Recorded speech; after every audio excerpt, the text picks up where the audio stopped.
The safest country in the world has no military at all. Not a small one. None. And when you actually sit with that, it does not make sense.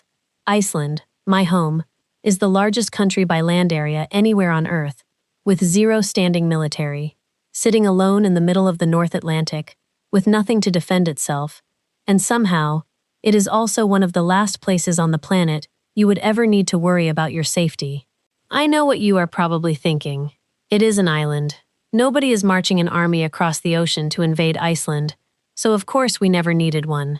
And you are not wrong.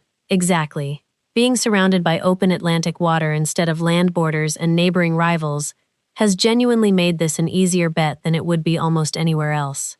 I am not going to pretend geography had nothing to do with it, but plenty of islands have militaries anyway. Being hard to invade explains why we could get away without one. It does not explain why we never wanted one in the first place, and that is the actual question I am interested in. Because the truth is, safety here was never built around the idea of being strong enough to stop someone.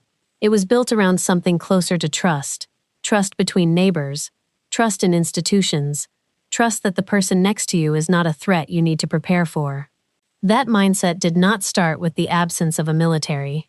If anything, it is the reason the absence of one never felt like a gap that needed filling. Growing up here, I never once heard anyone talk about defending the country the way I have heard people from other places talk about it. There was no draft to think about, no defense budget shaping how politicians campaigned, no story about honoring soldiers woven into how kids are raised.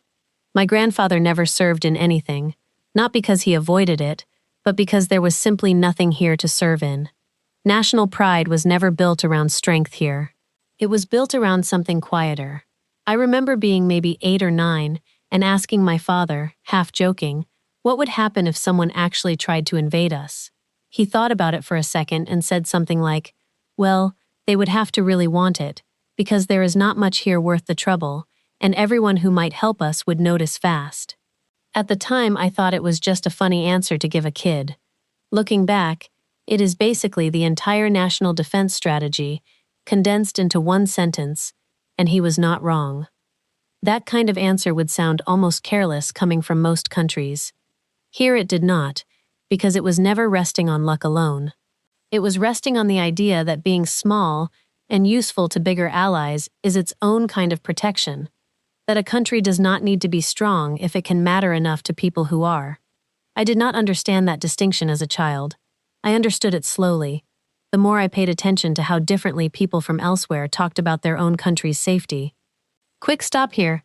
My name is Freyja, and as you might have heard, I grew up in Iceland, and my goal is to share our fascinating story with more people. If you could subscribe, it would help the channel out a bunch. Thanks, and on with the video. I think the clearest way to explain the mindset is this. In most places, safety is something you defend. You build walls, you build armies, you prepare for the version of events where someone tries to take something from you, and the entire posture of the country is built around being ready for that moment. Here, safety was never something we prepared to defend. It was something we assumed, quietly, as a starting condition of life, the same way you assume the tap water is clean or the streetlights will turn on at night. It shows up in small, almost boring ways that I only notice when I compare notes with people from elsewhere. Front doors left unlocked. Babies left sleeping in strollers outside cafes while parents sit inside. Hitchhiking, which people here still do without a second thought, in a way I have learned genuinely alarms visitors the first time they see it happen. None of that is a policy. Nobody decided it as a rule.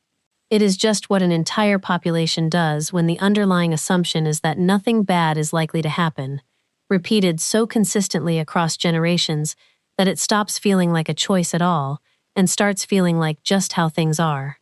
That assumption gets tested by the numbers, and it holds up.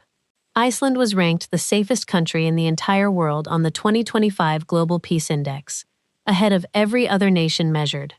Homicide here is rare enough that when it happens, it is genuinely national news, discussed for weeks, not because we are shocked crime exists, but because it so rarely does. Most years, the entire country sees somewhere between 0 and a handful of homicides total, in a place with police officers who do not routinely carry firearms, because the assumption has simply never been that they would need to. I do not think that is a coincidence of geography alone. A comprehensive welfare system means fewer people are pushed toward the kind of desperation that drives violent crime elsewhere. A small, tightly connected population means most people genuinely know, or know of, most other people, which makes anonymity, and the kind of harm anonymity enables, much harder to hide behind. Trust in police and in each other stays high because it is rarely broken badly enough to erode it. Each piece reinforces the others, and none of it required an army to hold together. My mother has a theory about this that I have come to think is basically right, even though she is not a sociologist or anything close to one. She says it is very hard to be afraid of your neighbor when you might be standing next to them at the grocery store the next morning, or sitting across from their cousin at a birthday party the following weekend. This entire country is small enough that anonymity is genuinely difficult to hide behind, and I think that changes behavior in ways that are almost impossible to measure, but very easy to feel once you have lived inside it long enough. What strikes me most, when I actually think it through, is how much of this comes down to what a country decides safety is even for. If you believe safety means being ready to fight off a threat, you build a military, and everything about the culture eventually organizes itself around that readiness. If you believe safety means building a place nobody has much reason to threaten in the first place, you end up building something else entirely: a welfare system, a small, tightly bound community, a level of institutional trust most countries would consider almost naive. It is worth being honest that the two mindsets are not really opposites, competing for the same job. Most of the countries that build militaries also have welfare systems and community trust of their own. The difference is what gets treated as the primary answer, the thing a country reaches for first when it thinks about what keeps its people safe. Here, that first answer was never a weapon, it was each other. I think that ordering matters more than people give it credit for, because it shapes everything downstream of it, right down to what a police officer carries on their belt, and whether a parent thinks twice about a stroller outside a cafe. I want to be honest about the other side of this too, because I do not think the mindset is beyond question.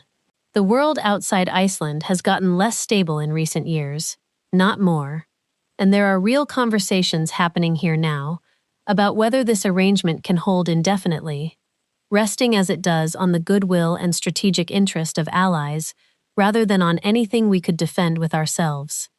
I do not think that debate is naive to have. I just do not think it has changed the underlying belief yet, that safety built on trust is worth protecting in its own right, even while the case for it gets harder to make with a straight face than it used to be. What I keep coming back to is that this was never really a decision made once, at some founding moment, and then left alone. It has been chosen quietly, generation after generation, by not building the thing almost every other country assumed it needed. That is a strange kind of stance to grow up inside of, believing so completely that safety does not require strength that the alternative barely registers as a real option at all.